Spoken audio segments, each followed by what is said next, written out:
আসসালামু আলাইকুম ভিউয়ার্স, আজকে আমরা ফটোশপের 3 নম্বর ক্লাস নিয়ে হাজির হয়েছি। তো আজকে বেশ কয়েকটি টুলস আমরা আলোচনা করব বন্ধুরা। গতদিন আমরা ল্যাসো টুল পর্যন্ত গিয়েছিলাম। আজকে আমরা quick selection tool, magic selection tool, slice tool এবং ফ্রেম টুল পর্যন্ত আলোচনা করব বন্ধুরা। ধৈর্য ধরে আমাদের সঙ্গেই থাকুন, ফটোশপের A to Z আপনারা শিখতে পারবেন বন্ধুরা। তো দেখুন, কুইক সিলেকশন টুল যখন আমি সিলেক্ট করেছি তখন উপরে কিছু অপশন বা সেটিংস চলে আসছে, ওইগুলো আপনারা সেট করে নেবেন। দেখুন, যদি কোনো অংশ বাদ দেওয়ার দরকার হয় তাহলে ওইটা, এবং click to open the brush option, ওইটা ক্লিক করলে ব্রাশ অপশানটা ওপেন হবে। দেখুন, এখানে ব্রাশের সাইজ ছোট বড় করা যাবে, তারপরে এটা ছোট বড় বা স্পেস রাখা যাবে।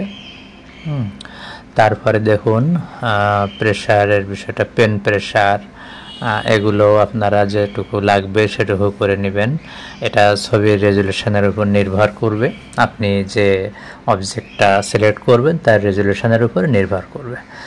স্যাম্পল অল লেয়ার্স, আচ্ছা ওগুলো আমরা এখন রাখবো না। এবার দেখুন সিলেক্ট সাবজেক্ট, ওখানে সাবজেক্টটাই সিলেক্ট হবে বন্ধুরা। তো আমরা এটি ওপেন করার আগে একটি ছবি আমরা নিয়ে আসবো আমাদের ড্রাইভ, আমাদের হার্ড ডিস্ক থেকে বা মেমোরি থেকে নিয়ে আসবো, কম্পিউটারের ডিভাইস থেকে নিয়ে আসবো। তো যে কোনো একটা ছবি আমরা এখান থেকে নিতে পারি। নিলাম একটা ছবি। তো যেহেতু এই ছবিটা হচ্ছে ওয়েব ফাইল, এই জন্য এটা ফটোশপে আসবে না বন্ধুরা। এটা আপনাদের জন্য একটা শিক্ষণীয়, যেখানে পিএনজি, জেপিজি, পিডিএফ এই ছবিগুলোই কেবল ওপেন হয়। তো আমরা একটা জেপিজি ছবি নিলাম। হ্যাঁ, জেপিজি ছবি যখন আনবেন তখন দেখবেন যে লিঙ্ক আছে কিনা। লিঙ্ক থাকলে লিঙ্কটা কেটে দেবেন। তো আমরা ছবি নিয়ে এলাম বন্ধুরা। এবার আমরা কুইক সিলেকশন টুল, অর্থাৎ খুব দ্রুত সিলেক্ট করবে এটা। তো এখন আমাদের দেখুন এখানে লেয়ারটা নাই, সুতরাং লেয়ার নিয়ে আসতে হবে। অর্থাৎ আমি কিবোর্ডের F7 ক্লিক করলাম, ক্লিক করার পরে লেয়ার চলে আসলো। এখন দেখুন যে লেয়ারে সিলেক্ট থাকবে সেই লেয়ারেই কিন্তু সিলেক্ট হবে, এবং এটা স্মার্ট অবজেক্ট আকারে আছে, এজন্য রাস্টারাইজ করে নিলাম।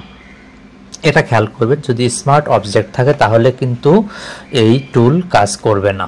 আবার দেখুন, কনভার্ট, যদি স্মার্ট অবজেক্ট যেতে চান তাহলে এখানে ক্লিক করলে আবার আপনি স্মার্ট অবজেক্টে ফিরে যেতে পারবেন। তো স্মার্ট অবজেক্ট কি বন্ধুরা, সেটা আমরা আর একটা ক্লাসে আলোচনা করব, আজকে এটা আলোচনা করব না। তো স্মার্ট অবজেক্ট থাকলে কিন্তু এটা সিলেক্ট হলেও কিন্তু কোনো কাজ হবে না, ডিলিট হবে না বা নতুন লেয়ার আসবে না।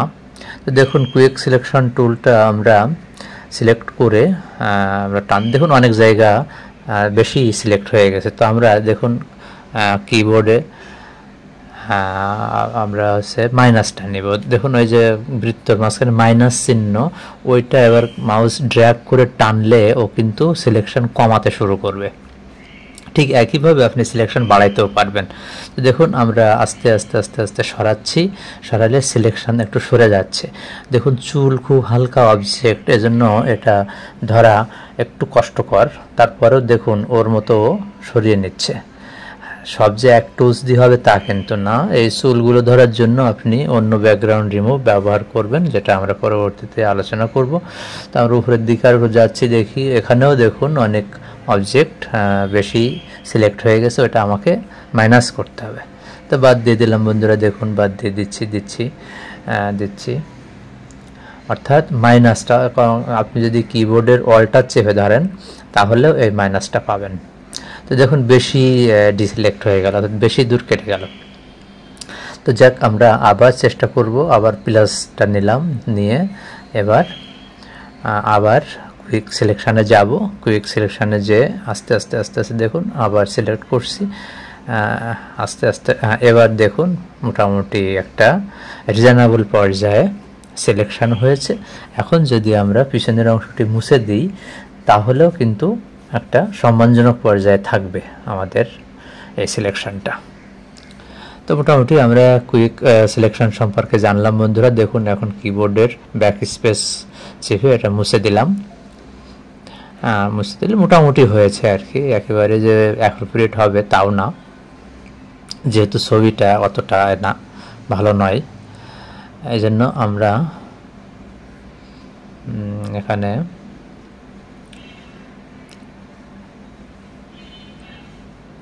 দেখুন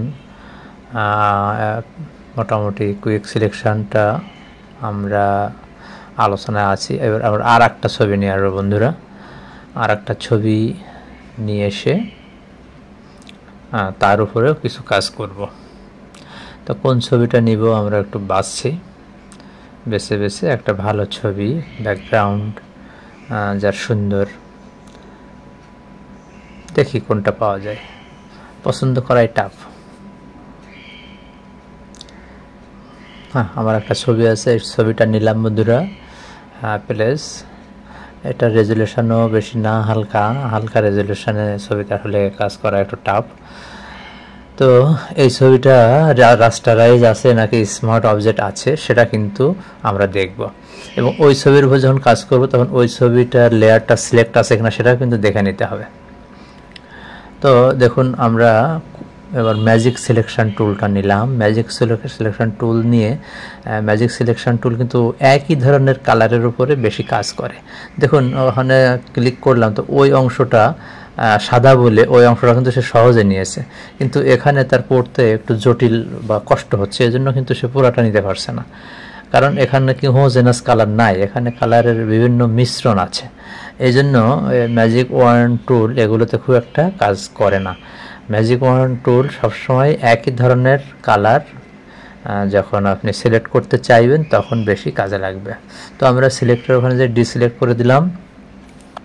এবার আমার ছবির লেয়ারটা একটু চোখ বন্ধ করে দিলাম, এরপরে আবার ওই লেয়ারে এলাম। দেখুন এখানেও ম্যাজিক ওয়ান টুলটা খুব একটা কাজ করছে না, কারণ এখানে কালার বিভিন্ন রকমের, আর এরকম বিভিন্ন রকম কালার থাকলে ম্যাজিক ওয়ান টুল অত ভালো কাজ করে না। দেখুন ম্যাজিক ওয়ান টুলের অনেকগুলো সেট আছে, ওই সেট আপগুলো দেখে নেবেন। ওখানে অনেকগুলো অপশান,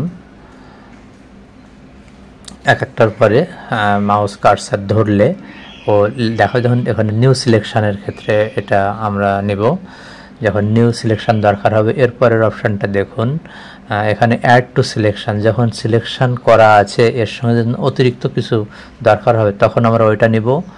তারপর দেখুন সাবস্ট্রাক্ট সিলেকশান, সিলেকশান থেকে কিছু অংশ বাদ দেওয়ার জন্য ওই অপশানটা ক্লিক করব, এবং ইন্টারসেক্ট উইথ সিলেকশান, এবং সিলেকশানটা যদি ইন্টারসেক্ট করতে চাই তাহলে ওই অপশানে ক্লিক করে আমরা কাজ করতে পারি, অর্থাৎ একটা সিলেকশানের মাঝখানে আবার সিলেকশান করার দরকার হয় সেটা। এরপরে দেখুন পয়েন্ট স্যাম্পল, যেটা এটা বিভিন্ন রকম আছে, যার যেটা লাগবে সেটা নেবেন, এবং টলারেন্স যদি বেশি করেন তাহলে বেশি এরিয়া সে সিলেক্ট করবে। টলারেন্স মোটামুটি মাঝামাঝি রাখবেন, 50-এর নিচে রাখাই ভালো, তা না হলে গড়ে সব সিলেক্ট হয়ে যায়। এটা আপনি মেজার করে নেবেন আপনার মতো করে। অ্যান্টি আলিয়াস, কন্টিগুয়াস এগুলোও মোটামুটি আপনারা দেখে নেবেন। তো সব কিছু ডিফল্টে রাখাই ভালো। এবার দেখুন সিলেক্ট অবজেক্ট, এই দেখুন this will discard your current selection, do you want to continue. হ্যাঁ কন্টিনিউ। দেখুন তাহলে এটা করলে আমার সহজে অবজেক্টটা সিলেক্ট হয়ে যাবে। একটু সময় নিচ্ছে বন্ধুরা। দেখুন মোটামুটি পেরেছে আর কি, যে অবজেক্টটা মোটামুটি সিলেক্ট করতে পেরেছে। খুব বেশি ভালো না হলেও যেহেতু চুলগুলো একটু চিকন বা চুলগুলো স্পষ্ট, এটা নিতে খুব কষ্ট হয়, হয়তো আরও আপডেট ভার্সানে আমরা এটা দেখতে পাবো। তবে যে কুইক সিলেক্ট, যেটা মানে সিলেক্ট সাবজেক্ট, ওটাতে দিলে আপনি সহজেই সিলেক্ট করতে পারেন বন্ধুরা। এরপরে আমরা ক্রপ টুলে চলে যাব। তো ক্রপ টুলটা দেখুন, অর্থাৎ আমার যে আর্ট বোর্ড আছে, এই আর্ট বোর্ড আমার যদি বেশি বড় হয়, আমার যদি ওই মাপের না লাগে, তাহলে আমি এই ক্রপ টুলটা ব্যবহার করব। তো ক্রপ টুলটা সিলেক্ট করলাম। সিলেক্ট করার পরে দেখুন উপরে অনেকগুলো তার সেটিংস তৈরি হয়ে গেছে।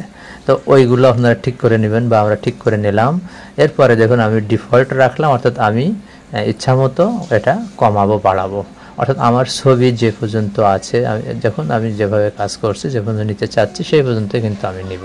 বাস এটুকু আমি নিলাম, নিয়ে এবার চেক মার্কে যদি আমি ক্লিক করি তাহলে আমার আর্টবোর্ড এটুকুই হয়ে যাবে, অর্থাৎ ছবি ক্রপ হয়ে ওইটুকুই থেকে যাবে। হ্যাঁ, বাস সুন্দরভাবে আমি ক্রপ করতে পারলাম।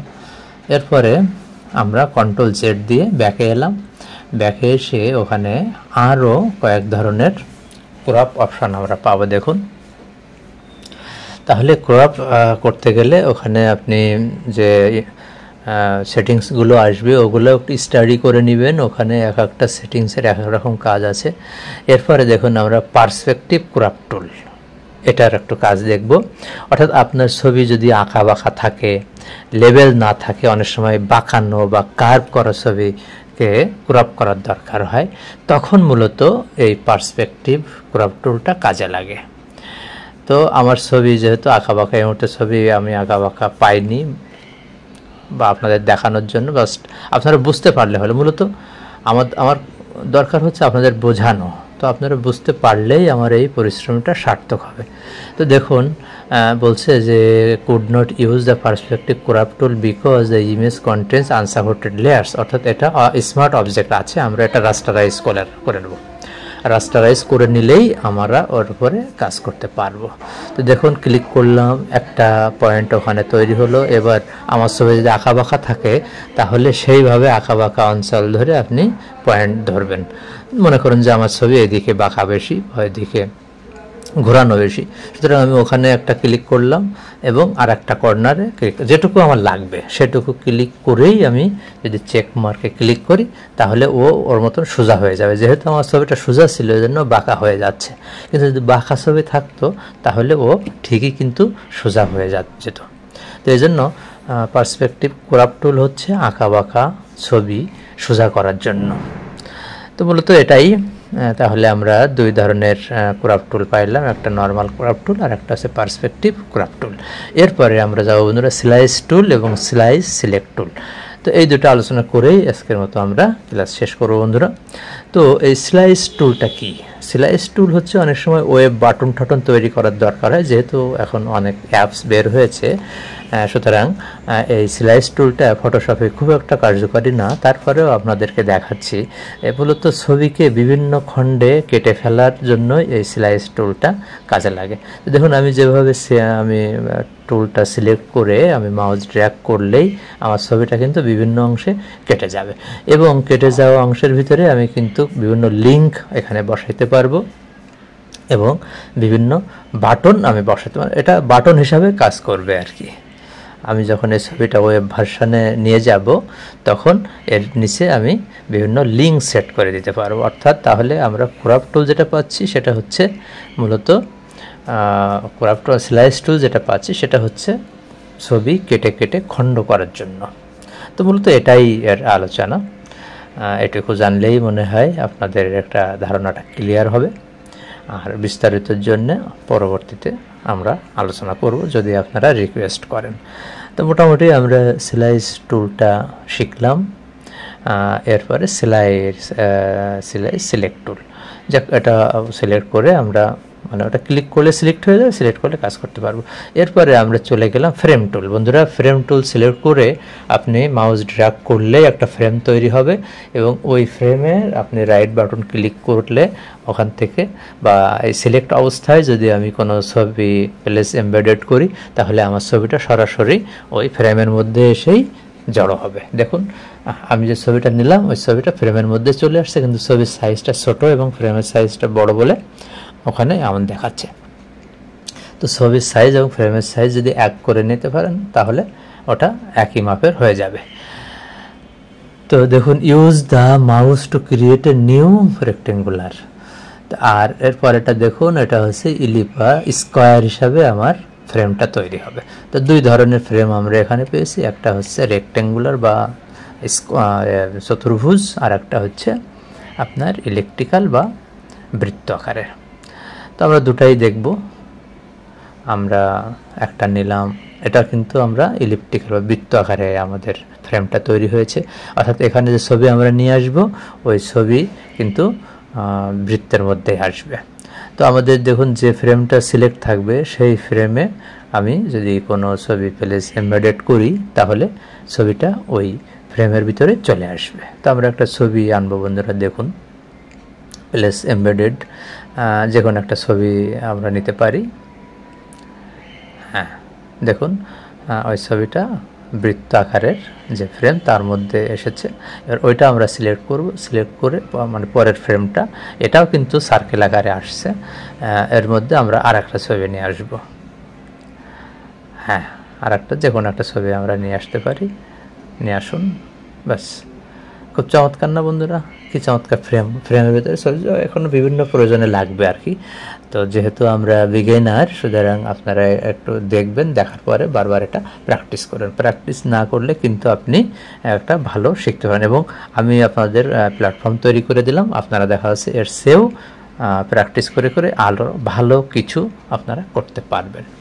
তো আমার ভিডিওগুলো নিয়মিত দেখুন এবং লাইক, কমেন্ট এবং শেয়ার করে পাশে থাকুন। তো ভিডিওটি দেখার জন্য অনেক অনেক ধন্যবাদ। আসসালামু আলাইকুম ওয়া রাহমাতুল্লাহি ওয়া বারাকাতুহু।